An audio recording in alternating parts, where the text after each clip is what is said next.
Je vous remercie de me retrouver pour cette guidance de mai. Sachez d'ailleurs que le résultat du concours d'avril a été publié. N'hésitez pas donc à consulter mon onglet communauté pour voir si vous faites partie des gagnants. Et ce mois-ci, comme d'habitude, j'offre à nouveau à 2 d'entre vous un tirage en croix personnalisé pour répondre à la question de votre choix.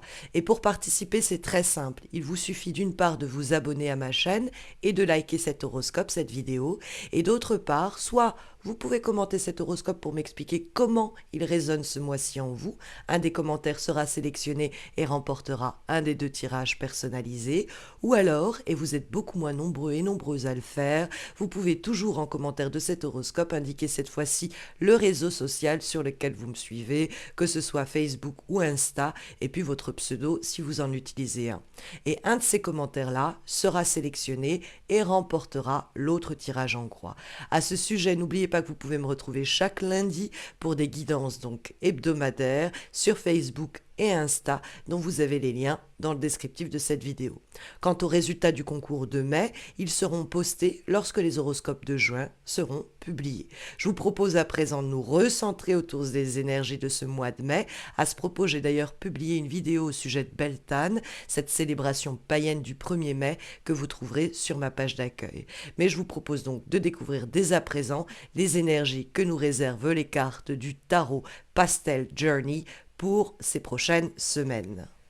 Et les énergies de ce mois de mai, mes chères vierges, tournent autour de l'idée de renaissance. On a effectivement la carte du jugement qui peut quelquefois nous parler d'un très bon jugement qui est émis, une capacité d'analyse accrue, une perspicacité comme ça sur une situation que vous allez très vite comprendre en termes de motivation psychologique et ainsi de suite. Ça peut être aussi un jugement qui est rendu en votre faveur et qui fait avancer les choses, mais de façon plus large, la carte du jugement, c'est la question de la renaissance. Donc ça peut être la résurrection d'une situation, d'un projet, d'une relation. Ça peut être l'idée que vous renaissez quant à vous, parce que vous laissez derrière vous quelque chose qui pesait lourdement sur vos épaules et vous voilà un peu dégagé et vous voilà prêt à affronter ce rebond, ce renouveau, ce nouvel essor que la carte du jugement va traduire. C'est en effet une des lames majeures qui apparaît pour ce mois de mai. Or, nous en trouvons une autre qui est présente dans les obstacles, c'est-à-dire les attitudes et les comportements qui peuvent éventuellement poser problème ou en tout cas des attitudes à éviter. La roue de fortune, c'est l'idée de l'ouroboros. Quand la carte pose problème, ça peut être une situation qui se répète mais sans aucune variation. Hein, c'est l'idée de la répétition sans variation, dans le sens où une situation tourne à vide, c'est le serpent qui se mord la queue, donc peut-être que quelque chose ou quelqu'un nous fait tourner en bourrique, hein, c'est pas impossible. Mais c'est surtout l'idée du disque rayé, avec une situation comme ça qui devrait se terminer et aboutir sur des transformations. Et au lieu de ça, on fait un pas en avant, un pas en arrière. C'est la question un peu des montagnes russes émotionnelles. Donc ça peut être une période d'ailleurs un peu agitée qui se prépare ici, avec des événements imprévus qui nous tombent dessus. Et comme la roue de fortune peut faire référence à la bonne ou mauvaise fortune, en étant dans les obstacles, on pourrait se dire purée, j'ai pas eu de chance sur ce coup-là. C'est pas impossible, mais vous inquiétez pas. Le jugement permet de remédier à cette période-là. Comme c'est une lame majeure, la roue de fortune peut nous parler d'une période que vous terminez, une longue période comme ça que vous laissez derrière, où vous n'avez eu cesse de buter contre quelques obstacles, où il a fallu recommencer et qui a été extrêmement chronophage. Et donc, il y a eu peut-être autour de cette situation même quelques conflits, défaites, hein, il y a quelque chose qui a été raté on se demande si ça va venir à se répéter. Mais vous inquiétez pas, le jugement est là pour nous dire que très bonne nouvelle qui arrive et qui nous sort de cet enlisement, de cette mélasse, de cette répétition que la roue de fortune va indiquer. En effet, la carte du jugement, elle permet de pousser un soupir de soulagement finalement, avec les nouvelles qui nous parviennent, on voit, on comprend qu'on est sorti peut-être de cette situation qui tournait à vide. Et la question de la fin de cycle et de début de cycle avec la roue de fortune, qui l'apporte déjà, on la retrouve notamment à travers la figure du 10 de bâton, puisque le 10 de bâton, c'est un 10 également, comme la roue de fortune, hein. C'est la 10e lame majeure, et elle va marquer aussi l'idée d'une finalité. Alors ça peut être la question de l'accomplissement, quelque chose qu'on mène à son terme, qu'on fait aboutir, non pas sans peine ni fatigue, ça demande beaucoup d'efforts et de motivation, mais on y arrive. Maintenant, le 10 de bâton, ça peut être quand même quelque chose qui pèse sur nos épaules comme un fardeau, hein. C'est l'idée de quelque chose qui était un peu vampirisant, voire quelqu'un qui était vampirisant. Peut-être ce qui était en vampirisant, c'est cette situation qui devait s'achever, mais qui ne se terminait pas, qui devait aboutir, mais qui ne s'accomplissait pas, et qui a suscité du coup l'énergie du 5 d'épée. Le 5 d'épée, c'est l'idée de défaitisme et quelquefois de pessimisme. Mais comme elle se trouve dans les éléments positifs, bon, on va pouvoir déjà laisser cette période-là un peu fataliste derrière nous. Mais plus largement, c'est se rendre compte qu'au fond, dans cette histoire, nous n'avons perdu qu'une bataille et il nous reste la guerre à gagner. Et cette guerre, on peut très clairement la remporter. Maintenant, c'est vrai que le 5 d'épée va nous placé sous l'aspect plutôt intellectuel, c'est la manière dont on réfléchit et appréhende les situations de ce mois de mai.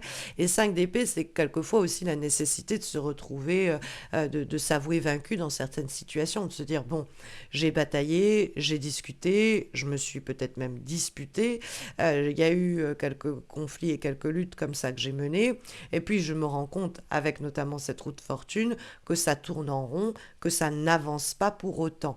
Donc, je prends la décision peut-être un peu forte du 10 de bâton, de reposer tous ces bâtons en me disant, moi j'ai accompli ce que je devais, j'ai amené cette relation là où elle pouvait aller, j'ai amené ce projet là où il devait aller, j'ai enduré, j'ai supporté, j'ai serré les dents et je m'en défais, je m'en déleste, hein, parce que on a ces deux 10 qui nous parlent quand même de quelque chose qui doit être mené à son terme et qui a du mal à le faire avec la roue de fortune dans les obstacles, et le jugement qui permet de retrouver un second souffle. Donc quelque chose qui meurt et qui donne l'espace en mourant euh, pour quelque chose d'autre de naître. Alors, comme la carte du jugement, ça peut être carrément la résurrection, on peut avoir, dans le cadre d'une relation, d'un projet, d'un boulot, avoir essuyé quelques défaites.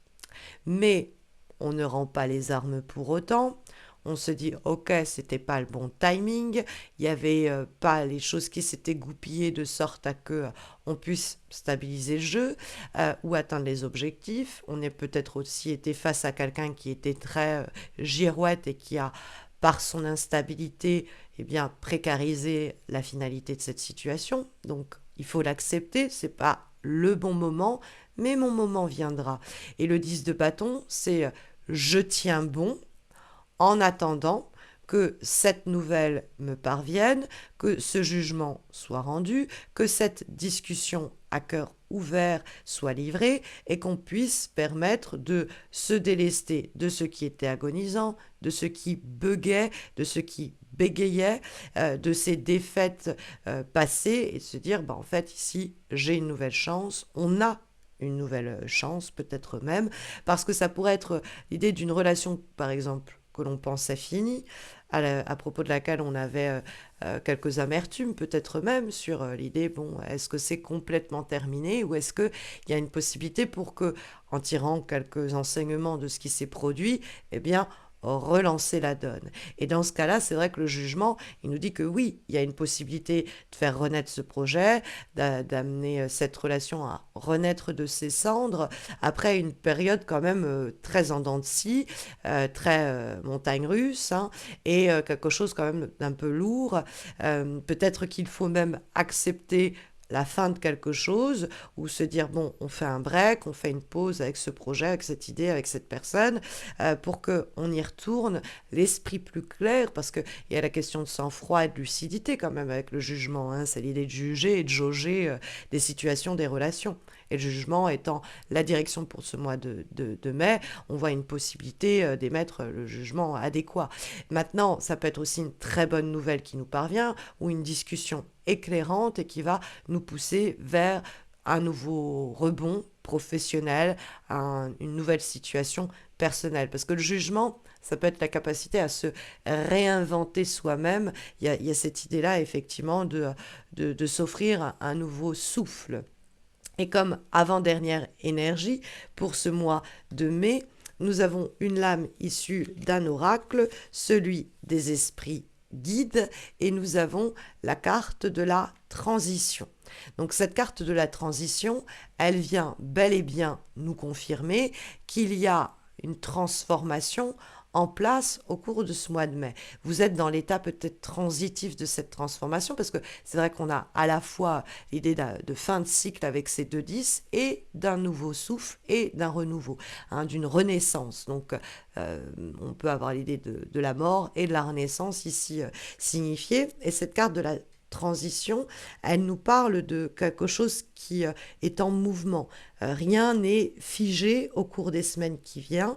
Il y a la possibilité que quelque chose en ce sens s'achève, quelque chose donc vient à disparaître, et donc ça peut des fois faire émerger un sentiment de perte ou de deuil, mais c'est une transformation profonde que cette perte, cette absence, cette fin, ce cycle qui se termine va permettre d'embrayer.